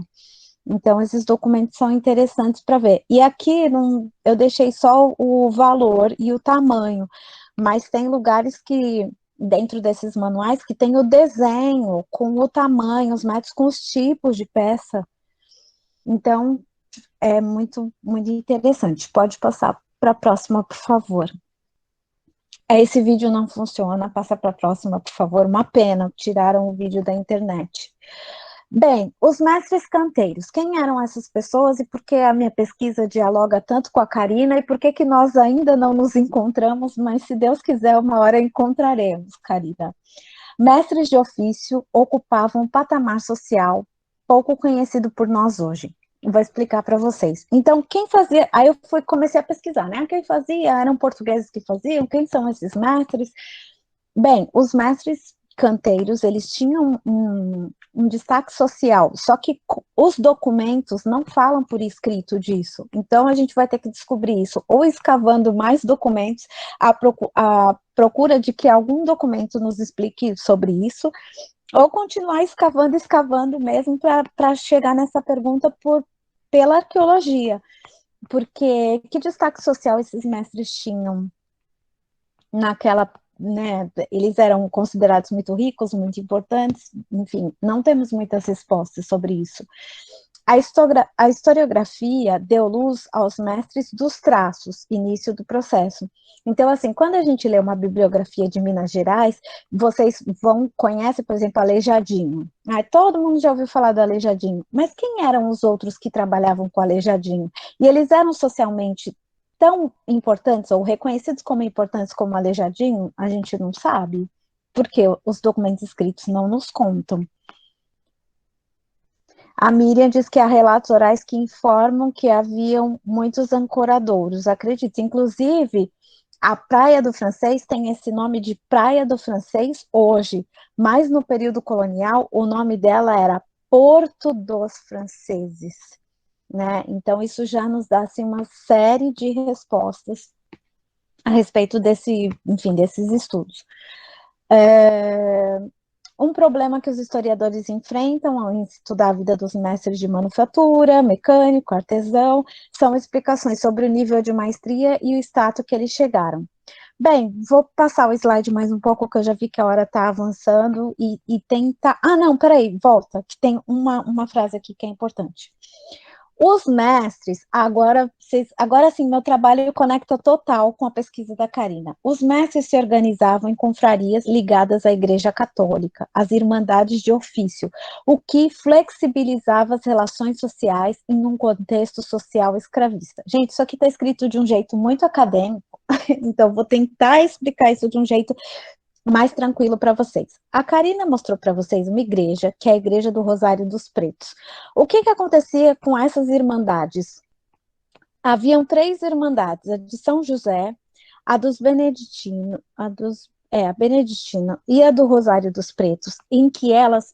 Eu vou tentar explicar para vocês, não é bem isso, mas assim, para vocês entenderem um pouco. Elas criaram uma espécie de maçonaria. Essa palavra está errada, gente, não se aplica, mas para vocês entenderem mais ou menos onde eu estou querendo chegar. É uma espécie de maçonaria que protegia pessoas negras que tinham um ofício especial. Então, assim, a pessoa era especialista em ser mestre canoeiro e jangadeiro, então ela estava nessa irmandade. Ela era especialista em ser mestre canteiro, que era quase no status de um arquiteto. Essa pessoa estava dentro da irmandade. Quando eles se reuniam e se juntavam à Igreja Católica, eles ganhavam uma força política e uma força social dentro daqueles contextos. Isso não é explícito, a gente não estuda isso na escola, porque na escola chama todo negro de escravo, mas no período colonial não era bem assim. Os negros que vinham para o Brasil já com um ofício, eles tinham um trato social diferente, não era tratado como o escravo da casa, o escravo que faz a coisa na casa, percebem? Se isso não ficar claro para vocês, depois vocês perguntem, porque eu sei que o raciocínio não é tão fácil de acompanhar, porque a gente não estuda isso na escola.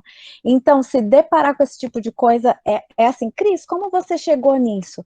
Gente, cheguei nessas informações, sabe como a nota de rodapé? A nota de rodapé. Então, assim, tem um texto de uma arquiteta que chama Beatriz, ela fala dos mestres mestiços, ela fala dos mestres negros. Aliás, mestiço é uma palavra horrível de usar, eu usei na minha dissertação porque ela usa, na minha tese, desculpa, porque ela usa, mas, Karina, na matriz acheata de criação da Irmandade. Ai, desculpa, apagou para mim, eu não consigo ver o resto, peraí. A Karina, na matriz acheata de criação da Irmandade dos Homens Pardos, estava jogado no meio dos livros velhos. Pelo amor de Deus, Karina, guarda isso, que é super importante para nós. Então, assim, a gente não lê isso nos livros. E ela fala, a Beatriz, eu falo, tenho certeza que essa arquiteta Beatriz que escreveu esse texto, com certeza ela é uma mulher branca de São Paulo. Então, assim, isso está jogado no texto como uma coisa menos importante, um texto que fala sobre cantaria. E daí, por aí, eu fui pesquisando desses mestres negros do século XVI ou século XIX no Brasil, e que eles tinham um destaque social, mas isso não vem escrito no livro, porque principalmente no século XIX, tudo que dizia respeito aos negros foi muito apagado, documentos foram queimados, então a gente tem dificuldade de chegar nessas informações. Mas, enfim, eles têm um destaque social, e a arqueologia está aqui para mostrar isso. Próximo slide, por favor. Bom, para refletir, tem um texto de um arqueólogo subaquático que eu amo de paixão, que é o Jean-Yves Blot, e ele também, eu falo, gente, como pode? Parece, eu senti como se o Jean-Yves Blot, que não me conhece pessoalmente, eu não o conheço pessoalmente, embora eu tenha sido aluna dele, em um curso virtual, antes que vocês perguntem como ela foi aluna dele, eles não se conhecem, um curso virtual, não nos vimos pessoalmente. Eu falo que ele deixou esse recado assim para mim, porque ele comenta sobre as retiradas de pedra na África, e também é uma coisa meio que jogada num texto que fala muito conceitualmente sobre arqueologia marítima. Então ele fala assim, as monumentais estruturas de pedra da Grande Zimbábue, de origem africana medieval, eram repetidamente identificadas, ainda não há muito, com marca de navegadores não africanos, fenícios ou outros. A abundância da historiografia marítima do Índico, baseada em fontes europeias pós-medievais, oferece um abismal contraste com o tratamento dado à questão das navegações de longo curso, muito anteriores à presença europeia na região. Vou explicar isso para vocês. O que dizem dessa cidade de Pedra do Zimbábue é que os africanos começaram a construir essas cidades do Zimbábue na África depois que os portugueses foram para lá, e os espanhóis. Mas o que o Jean-Yves Blot está dizendo aqui? Que isso não é correto, porque antes dos portugueses irem para lá, os africanos tinham um contato muito próximo com os asiáticos também. Então, que já desenvolviam essas técnicas de estruturas das rochas antes dos portugueses chegarem lá. Gente, o que eu estou querendo dizer com isso? Que os portugueses sabiam na África onde existiam pessoas que sabiam fazer essas retiradas de rocha. Então, eles não traziam para o Brasil e ensinavam eles aí no Brasil. Eles já iam para a África, sabendo onde esse povo estava, e levavam esse povo para trabalhar. Esse povo, esses africanos que chegavam no Brasil com essa especialidade, eles não vinham para trabalhar como escravo aquele da chibata, eles já vinham com um status social maior. Então, é muito diferente de tudo que a gente estuda na escola, mas assim, isso acontecia no Brasil colonial, isso tem que ser mais estudado. Próximo slide, por favor. Essas são as cidades de pedra da África do Zimbábue que o Jean-Yves Blot fala. Então, essas construções são antes dos europeus chegarem. Então, os negros que eram desses lugares sabiam muito bem manejar pedra, não precisava de português ensinando muita coisa para eles. Pode o próximo slide, por favor. Bom, aí tem, enfim, um mapa que eu coloquei na minha tese, que depois foi questionado, pela fonte que eu tirei desse mapa, mas, enfim, mostra alguns portos, e o Zimbábue, só para vocês entenderem, e por isso eu coloquei os dois mapas, ele fica entre Angola e Moçambique, e vocês vão ver que os escravos que iam para Pernambuco saíam, no período colonial, basicamente de Angola e Moçambique. Próximo, por favor. Essa é a igreja que a Karina mostrou para vocês, do Rosário dos Pretos, e ela que me fez pensar em todas essas questões a respeito dos negros, e quando eu comecei a achar essas coisas nas entrelinhas dos documentos, falei, não, peraí, tem muita informação aqui. Por que que a minha pesquisa corre em paralelo com a da Karina, e a gente ainda não se encontrou, mas eu creio que nós iremos nos encontrar? Porque a Karina escavou fora da igreja. Na minha banca de doutorado me disseram assim, o que a Karina descobriu pode te trazer respostas. Sim, que existiam negros ali e que foram achados africanos e que eles, sim, perfeito, isso tudo bem. A questão que eu estou discutindo aqui é o status social. Para eu ter certeza e para poder afirmar que esses negros tinham um status social elevado, eles tinham que estar enterrados dentro da igreja. E a Karina escavou fora. Cris, o que você está dizendo? O negro enterrado fora da igreja é o negro pobre. Tudo bem que eles não estavam tão longe, porque, gente, é muito doido isso dos enterramentos nas igrejas, depois Karina, que pesquisa isso, vai poder explicar melhor para vocês do que eu. Mas, assim, a pessoa, quanto mais status social ela tinha, mais perto do altar ela era enterrada. Quando ela não tinha status social, ela não era rica, ela não era enterrada dentro, ela era enterrada fora. Então, para confirmar essa questão dos africanos terem um alto status social dentro do município de Marechal Deodoro, no período colonial, eu tenho que achar esses ossos, esses enterramentos dos africanos dentro da igreja. E a Karina não fez isso, não foi porque ela não quis, foi porque o projeto em que ela estava ali não contemplava o dentro. Mas eu e Karina já estamos conversando entre nós pelo WhatsApp e pelo direct do Instagram, que vai ter uma pesquisa agora, feita por outro arqueólogo, que é o Scott Allen, e eu falei, eu tô doida, eu queria muito conversar com ele, porque eu tô doida para que o Scott Allen encontre esses africanos enterrados dentro da igreja, porque aí sim começa a fechar tudo que eu estou defendendo no meu doutorado. Enquanto não, eu fico assim, com as notas de rodapé, com ligar um ponto aqui e ali, mas isso vai dar uma comprovação arqueológica para a coisa. Mas, Cris, por que essa igreja é tão chave na sua tese de doutorado? Ela é chave porque nessas fotos aí que vocês veem, o altar dela tem a rocha retirada da praia. O altar dela tem a rocha com esse arenito da praia com várias conchinhas. E outra, diferente das outras igrejas, inclusive da matriz que a Karina pesquisou, que esse arenito da praia estava em elementos secundários, ou seja, só no batente, só nas portas. No Rosário dos Pretos, não. Vocês veem essas colunas, a coluna da frente da igreja. No lado direito e no lado esquerdo, ela toda tem conchinha, gente, é incrível. Quando eu vi essas conchinhas, ou seja, porque os negros, como eles retiravam, né, eles eram responsáveis lá pela retirada das rochas da praia, era o material que eles tinham com mais facilidade.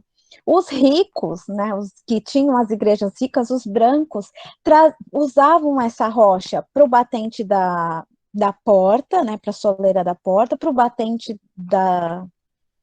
das janelas, mas no elemento principal eles usavam rochas aqui de Portugal, principalmente calcário, né, que dá para fazer enfim, um trabalho e deixar o acabamento mais bonito. O arenito não é tão fácil de dar um acabamento, porque ele é mais grosseiro. Na hora que você passa o alisamento, ele começa a desfarelar. Mas os negros, como era a rocha que eles estavam ali todo dia trabalhando, eles levaram essa rocha para construir a igreja inteira, inclusive os detalhes de decoração. Então, por isso que essa igreja me dá muitas informações arqueológicas, e assim, incrível, ela é peça-chave dessa questão da diáspora africana, não tenho dúvida nenhuma disso, da questão da diáspora africana, mas a gente aí, todo mundo vai ter que discutir depois em arqueologia, eu, a Karina, o Scott Allen, para ver em que ponto a gente está se encontrando aí nas nossas pesquisas, porque estamos nos encontrando, todos nós chegamos à Igreja do Rosário dos Pretos. eu falo muito na minha tese de doutorado de uma coisa que foi a Miriam Caseta que me chamou a atenção, que é um documento da Unesco, que é a Carta de Quebec, que fala do espírito do lugar. É como que assim, que o espírito do lugar não é uma coisa de espiritismo, tá, gente? Até porque eu nem sou espírita, eu sou evangélica, mas assim, o espírito do lugar é meio que paira. Tem a ver com isso que a Karina falou. Existia ocupação aí desde o período pré-histórico, existia ocupação depois no período indígena, que vocês veem existia ocupação aí, cemitério do período católico. É como se o lugar, ele meio que trouxesse uma indicação do que ele é para as pessoas seguintes que vão ocupam sempre do mesmo jeito. São outras sociedades, mas é como se isso meio que passasse de uma pessoa para outra, e mesmo não tendo uma continuidade, ou seja, pode ser que os pré-históricos não tenham tido nenhum contato com os indígenas, pode ser que esses indígenas tenham tido pouco ou nenhum contato com os católicos, e esse povo católico que está lá agora pode ser que não seja a família de quem viveu lá antes, mas isso meio que perpetua, sabe, que continua. A Carta de Quebec do Espírito do Lugar fala um pouco sobre isso. Então, assim, o Espírito do Lugar está levando todos os arqueólogos para a igreja Nossa Senhora do Rosário dos Pretos. Então, assim, vamos destrinchá-la como uma chapa importante da arqueologia de Marechal Deodoro, porque ela é. Próximo slide. Então, aí vou resumir já muito a minha fala, mas mostra pescadores. Então, assim, aqueles pescadores que provavelmente eram pescadores e também eram pessoas que trabalhavam com a cantaria, né, que arrancavam essas rochas da pedra, nessa imagem, ops, ai, desculpa, a data que está aqui não está certa, a data da imagem. O livro, 1922, não é a época que a imagem foi feita.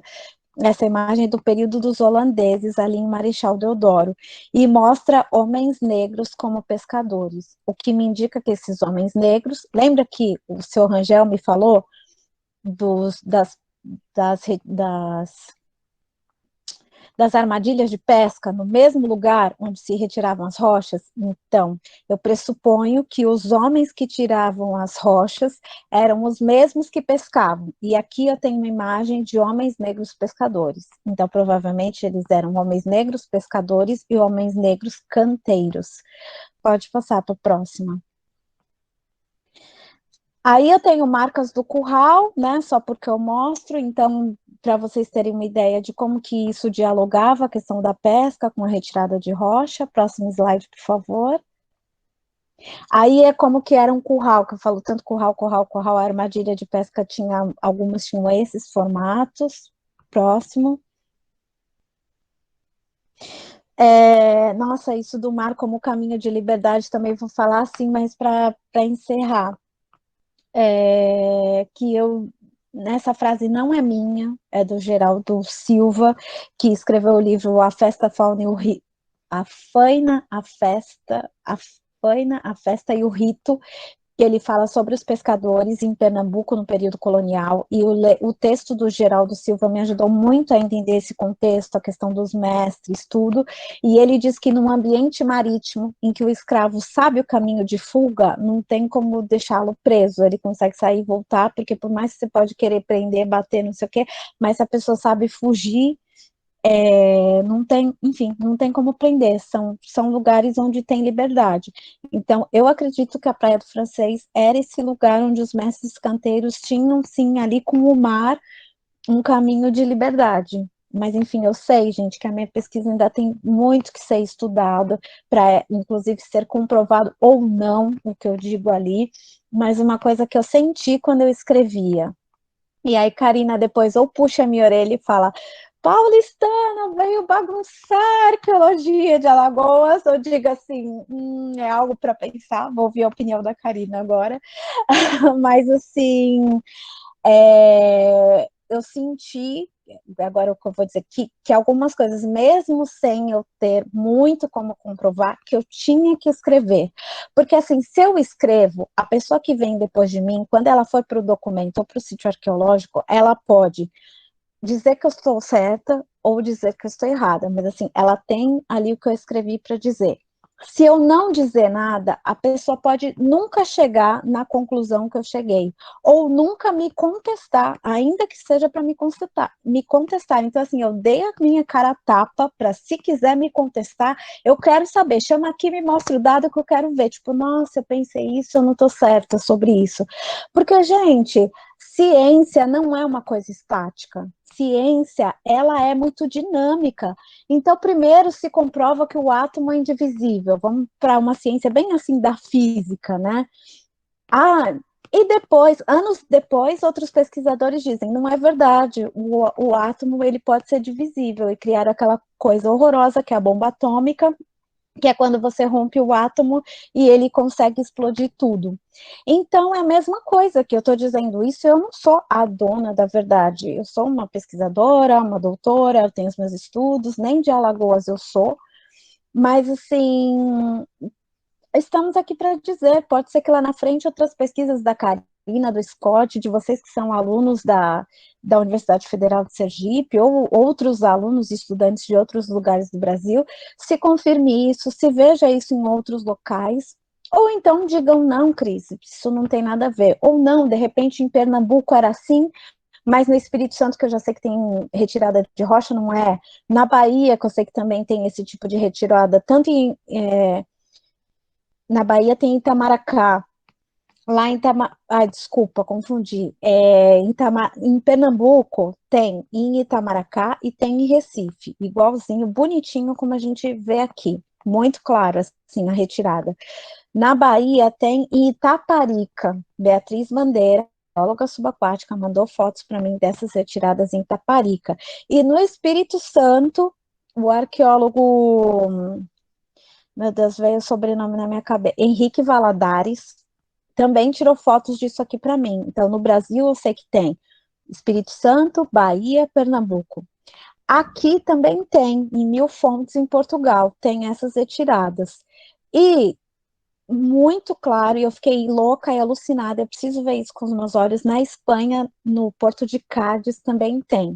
Então, assim, é assim, e eu sou a única investigadora, até onde eu saiba, que pesquisou isso dessas marcas, dessas rochas.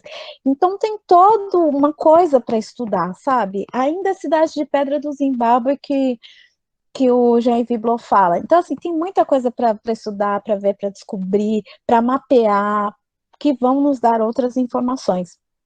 Uma coisa só para fechar, que o meu chefe falou assim, eu não acredito que não chegaste nisso quando fizeste essa pesquisa, porque ele viu Mil Fontes, e Mil Fontes é um lugar onde nunca essas pedras ficam descobertas de água. E ele fala, tu bateste na trave e voltaste, porque ele defende que essas retiradas de rocha, elas eram feitas com a água por cima da pedra. Então, que era uma técnica diferente do que se faz no seco. E para mim, que sou arqueóloga subaquática, isso é um prato cheio de estudos. Mas eu bati na trave porque eu disse na minha tese que eles aproveitavam o período de baixa da maré para fazer isso. Então, ainda até eu, se quiser continuar, e tenho vontade de continuar, tem muito estudo pela frente em cima disso. Obrigada, eu falo demais, mas enfim, eu tenho mais uns minutinhos aqui para responder vocês, porque daqui a pouco eu tenho outra live. Mas já agradeço muito, muito, muito vocês, e muito vocês me ouvirem. E vamos passar para as perguntas. A gente fala demais, né? Arqueóloga, misericórdia. Eu vi a Karina falando, gente, eu falei, também falei, desculpa. Cristiane, queria te agradecer pela sua fala, pelo seu tempo. Foi muito enriquecedor. Eu acho que todo mundo aqui comentando o como foi bacana o seu trabalho, né? Como foram bonitas as imagens que você mostrou também pra gente. E essas perspectivas também que você trouxe. Não chegou nenhuma pergunta sobre, então, se você quiser fazer suas considerações finais para você ir para sua live também, sem problema nenhum. Eu Eu acho que todo gostaria, mundo olha, entendeu porque você explicou até direitinho. Até dar uma segurada na live. Eu gostaria de saber a opinião da Karina. Não sei se ela ainda está aí, porque eu nunca consegui conversar. Aliás, Karina, já te convido aqui no CAV, já te convidei para vamos fazer uma live assim, vamos fazer uma live em novembro, dezembro, quando você tiver tempo, porque é legal trazer a minha pesquisa realmente dialoga muito com a sua, também dialoga, nós também dialogamos muito com a Dejane, né, que pesquisou o sambaqui, e aí o sambaqui é bem pré-histórico e você encontra questões muito do período da Pedra Lascada do Brasil, vou pôr assim para ficar uma linguagem mais popular, mas que não é assim, e enfim, embaixo da igreja, né? Eu sei também, embora eu não tenha estudado assentamento cerâmico, tem um assentamento cerâmico lá na Praia do Francês, então assim, é, tem muita coisa. Eu sinto que a nossa pesquisa, a minha e a sua, é o começo do começo do começo, é a ponta do iceberg, assim, tem muito para pesquisar lá. Então, eu estava aqui pensando, né? Você vai falando e a gente vai viajando, né? Eu acho que eu já lhe disse isso uma vez. Você veio com um olhar diferente da gente que está acostumado com a região. Então, é importante que essa experiência de fora entre. Eu acho que é uma troca que enriquece bastante, porque é um outro olhar que está entrando numa região que a gente já está acostumado, né? Eu vou francês desde que eu sou criança. Então, aquelas pedras eram para a gente brincar. Eu tinha um tio que a minha tia casou com um japonês, e quando meu tio vinha, que era um japonês, né? O meu tio japonês, ele entrava, mergulhava ali, pegava assim umas conchas, aí comia aquele bichinho que tem dentro da concha, aí ficava, Então, essas são as lembranças que eu tenho no francês. E a Tamaré tá cheia. A gente aqui de Alagoas, que mora perto do mar, hoje, atualmente eu não estou morando muito perto, não, mas eu passei a minha vida toda perto do mar. A gente vive de acordo com a maré, né? A maré hoje está seca, a maré está baixa. O curral. O curral é uma coisa que faz parte da minha infância, né? Porque o curral, quando a maré seca, os pescadores entram, vão tirar os peixes, né? E depois, mas só que eu nunca pensei em tantos detalhes relacionados o que está por trás do curral, o que está por trás daquelas pedras. Então, é um olhar importante, diferente, porque o Porto dos Franceses, você vai ver ele citado em várias documentações aqui, da documentação primária, né? Você tem a respeito do Estado. Então, e fora isso, tem vários elementos interessantes, né, que estão relacionados com essa questão da área portuária do francês, né, que é aquele porto francês. Até, inclusive, para a questão da diáspora, a chegada desses povos. Depois eles proibiram o trajeto pelo mar e eles começavam a entrar pelos canais por dentro, perto das lagoas, enfim. Quando eu fiz a minha tese, eu ainda fiz eu ainda mapeei uns sítios no entorno da lagoa, que eram os postos de pesagem, né? E tudo, não era assim, você vai pescar e pronto. Não, você tinha que pagar imposto, até para tirar peixe da lagoa. Enfim, são várias, eu achei interessante a questão, eu achei muita pedra, quando eu fui escavar as igrejas, muita pedra, a gente fala pedra, né? Grosseiramente falando, achei muita pedra, que mineracada, e aí a gente, meu Deus, isso aqui é um núcleo, isso aqui é não sei o quê, isso aqui veio da praia, enfim, todas essas questões é como você falou mesmo, está relacionado. Eu tenho muito material, mas como foi uma tese, e eu estava terminando a escavação e tinha que entregar a tese. E aí a minha orientadora é a Márcia, né? Ela disse, eu tinha prolongado 6 meses, aí quando eu cheguei no segundo mês, né, da prorrogação, ela disse, você tem um mês para me entregar tudo. Aí eu fiquei doida, né? Enfim. E aí você acaba deixando várias questões que também dá para ser trabalhada. É isso. Karina, obrigada. Adorei te ouvir. Tem uma coisa que eu queria falar também. Papo, né? A gente tem muita coisa para Uma conversar. Inclusive, assim, eu viajo muito, você vai ver que eu viajo, mas assim, uma coisa que me faz pensar, Marechal, é que os portugueses, eles tinham o costume de fazer as cidades muito, assim, no litoral, litoral mesmo.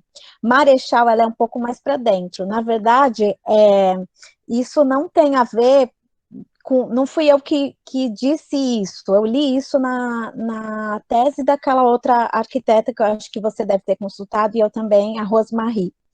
E na tese da Rosemarie, ela fala que essa forma de fazer a cidade mais para dentro, porque assim, Marechal Deodoro, ela foi criada no período do... Ela foi criada... Peraí, gente, no, deixa eu desligar aqui meu... Peraí, é que o meu... Minha fala estava aberta aqui em outra live que vai começar. E aí, ela... Peraí, gente, deixa eu tirar os fones, senão não vou conseguir ouvir uma coisa e falar outra.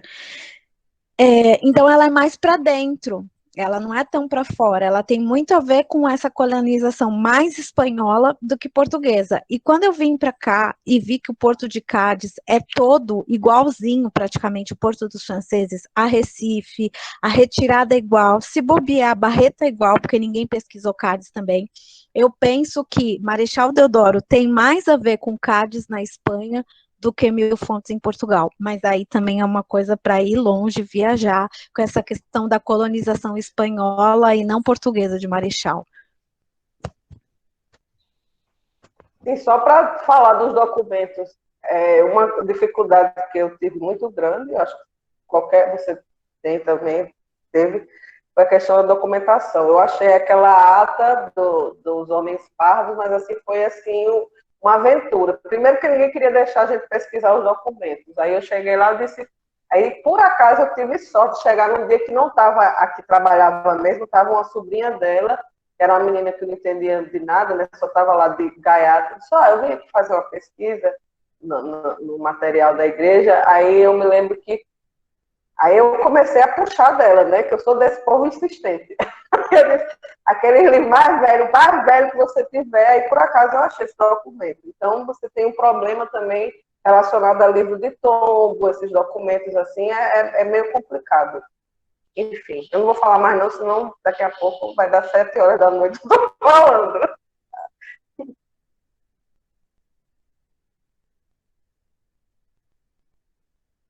Pronto, era só isso. Então, Cris, gente, vai, Felipe, suas fala. considerações finais aí, Cris. Não, é porque a Cris falou que ela tem que sair mesmo. Eu não sei se ela já saiu ou se ela quer fazer as considerações finais dela antes de sair. Ela saiu. Ela saiu. Eu quero informar vocês, é porque ela tinha me dado já esse retorno, era uma live combinada já para 6, mas houve um problema, enfim.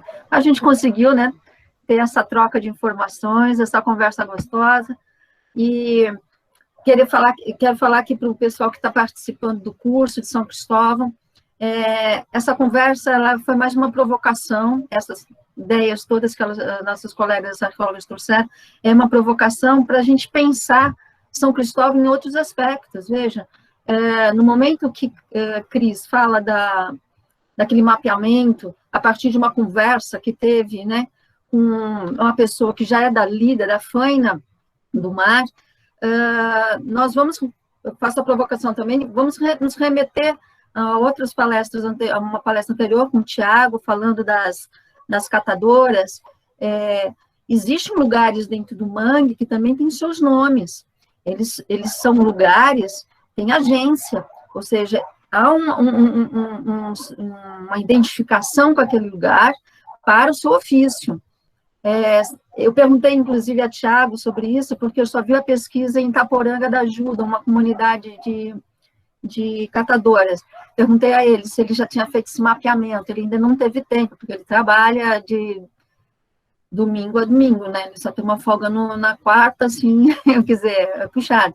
Mas, então, é algo que, como professores, vocês podem participar dessa corrente de pesquisa, né, de busca de informações, para que esses outros dados venham, assim, corroborar numa construção de narrativas diferentes além daquelas que já estão cristalizadas dentro do processo de patrimonialização de São Cristóvão, né? Então, o ambiente fluvial, a gente falou aqui do marítimo, mas o ambiente fluvial é riquíssimo. Podemos ver uma outra narrativa do pessoal lá da Povoada do Pedreira, que fala que lá havia também uma grande extensão de área de ancoradouro, e até ocupação, vestígios de rocha com inscrições na beira, fazendo referência a ocupações pré-coloniais. Então, esses links todos nós temos que fazer, e eles estão aflorando em São Cristóvão. A proposta do CAV é justamente começar a fazer esses links, né, a partir das leituras das teses, da produção acadêmica existente, mas também, sobretudo, conversando com quem está vivenciando o espaço, o território de São Cristóvão. E nós já vimos que esse território ele vai para além do fluvial também. Nós temos a ocupação lá na Água Azeda, o aldeamento Água Azeda, uma área de potencial imenso, que nós vamos ter que pensar como fazer um plano de pesquisa, de gestão, trabalhando junto com os professores que estão relacionados, que estão envolvidos com as pessoas que moram e vivem no aldeamento não, mas no povoado, antigamente Água Azeda, aldeia, hoje é povoado da aldeia. Assim como aqueles que estão envolvidos na região do Timbó, né, onde foi feita uma pesquisa imensa e que aqueles sítios arqueológicos têm muito ainda para dar, foram descobertos por conta da barragem, né, então, do Potinho ali.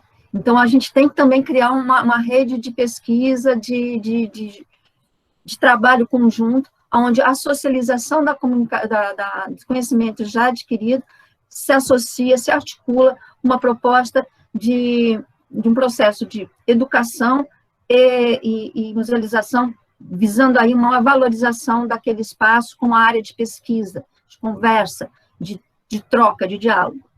Eu quero agradecer muito a participação de Karina, da Vitória, vocês, e de Cris saiu, mas está aqui gravando, pela colaboração que vocês nos deram. É uma riqueza imensa de dados, muita gente está aqui com a cabecinha fervilhando. Essa parte da bioarqueologia, nós também temos essas evidências, eu acho que ele vai... Como em algum momento eu já disse, eu imagino que o CAV não se encerre nesse curso, né? Para o próximo, a gente quer ter a continuidade e trazer as outros profissionais, outras áreas de conhecimento, trazer novamente aqueles que estão conosco, e assim a gente vai aperfeiçoando, a gente vai lapidando, a gente vai ajustando questões e deixando esse espaço como um momento de reflexões mesmo, de novas pesquisas. Muito bom que estamos aqui, os alunos calouros participaram, eu agradeço muito. Vejam quão rica é nosso campo de trabalho, né? E é isso, é interdisciplinar. Nós estamos trabalhando com professores da rede pública, rede privada, nós temos outros colegas de outras áreas de conhecimento que estão aqui no curso, e aqui é o momento mesmo de externar todas as nossas possibilidades de busca de conhecimento e de diálogo.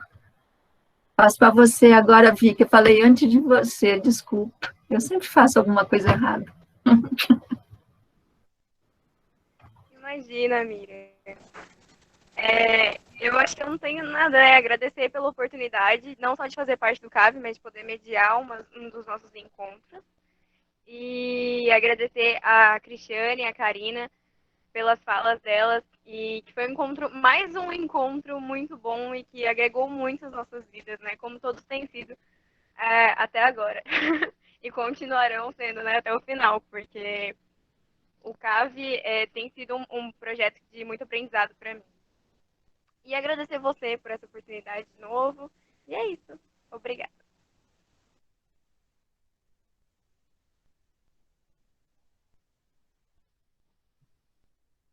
Karina, fica à vontade.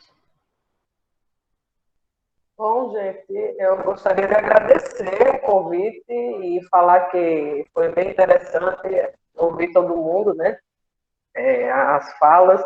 E pegando um gancho sobre o que a Miriam está falando, é interessante que quando eu fiz a pesquisa, esse trabalho que eu fiz com a comunidade me deu as ferramentas para a construção da minha tese, que o último capítulo da minha tese eu vou trabalhar, digamos, as áreas marginais, que as pessoas não dão valor, né? Digamos, que não é tido como patrimônio, que no caso são a área da costa da lagoa, né?